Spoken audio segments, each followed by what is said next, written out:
सूर्यस्पर्धिकिरीटमूर्ध्वतिलक प्रोद्भासे फालान्तरम् कारुण्याकुलनेत्रमार्द्रहसितोल्लासं सुनासापुडम् गण्डोद्यन्मकराभकुण्डलयुगं कण्ठोज्ज्वलत्कौस्तुभम् त्वद्रूपं वनमाल्यहारपटल श्रीवत्सदीप्रं भजे।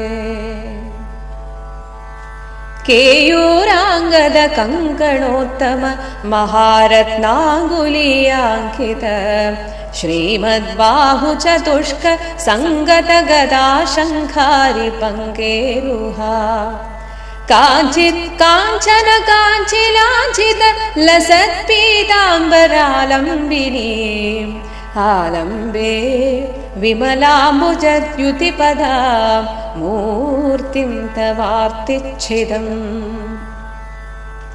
यत्रैलोक्यमहीयसोऽपि महितं सम्मोहनं मोहनात् कान्तं कान्तिनिधानदोऽपि मधुरं माधुर्यधुर्यादपि सौन्दर्योत्तरदोऽपि सुन्दरतरं त्वद्रूपमाश्चर्यदोऽप्याश्चर्यं भुवने न कस्य कुतुकं पुष्णाति विष्णो विभो।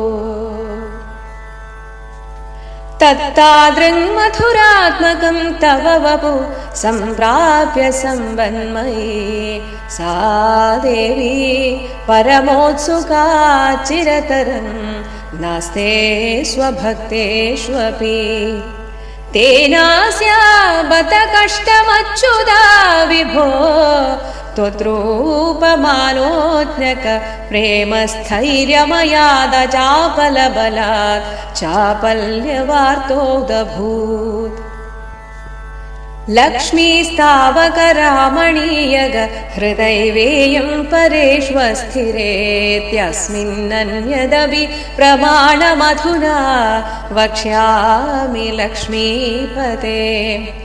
एतद्ध्यानगुणानुकीर्तनरसासक्ता हि भक्ता जना तेष्वेषा वसति स्थिरैव दयितप्रस्तावदत्तादरा।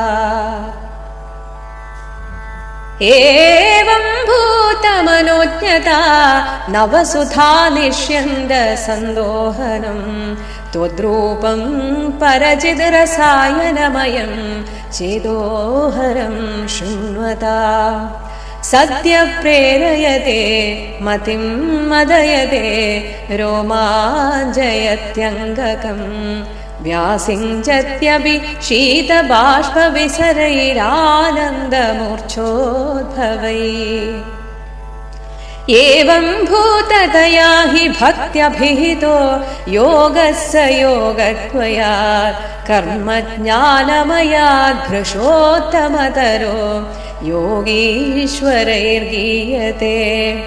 सौन्दर्यैकरसात्मके त्वयि खलु प्रेम प्रकर्षात्मिका भक्तिर्निश्रममेव विश्वपुरुषैर्लभ्या रमावल्लभा। निष्कामं नियतस्वधर्मचरणं यत्कर्मयोगाभिधं तद्दूरेत्यफलं यदौपनिषदज्ञानोपलभ्यं पुनः तत्त्वव्यक्ततया सुदुर्गमतरं चित्तस्य तस्माद् विभो त्वत्प्रेमात्मकभक्तिरेव सततं स्वादीयसी श्रेयसी। अत्यायासकराणि कर्मपटलान्याचर्य निर्यन्मला बोधे भक्तिपथे अथवाप्युजितता मायान्ति किं तावता क्लिश्वा तर्कपथे परं तव वपुर्ब्रह्माख्यमन्ये पुनः चित्तार्द्रत्वमृते विचिन्त्य बहुभिः सिद्ध्यन्ति जन्मान्तरैः। त्वद्भक्तिस्तु कथारसामृतझरी निर्मज्जनेन स्वयं सिद्ध्यन्ति विमलप्रबोधपदवीमक्लेशतस्तन्वते सद्य सिद्धिकरी जयत्ययि विभो सैवास्तु मे त्वत्पद प्रेम प्रौढिरसान्द्रता द्रुततरं वादादयाधीश्वरा सर्वत्र गोविन्द नाम सङ्कीर्तनं गोविन्द गोविन्द।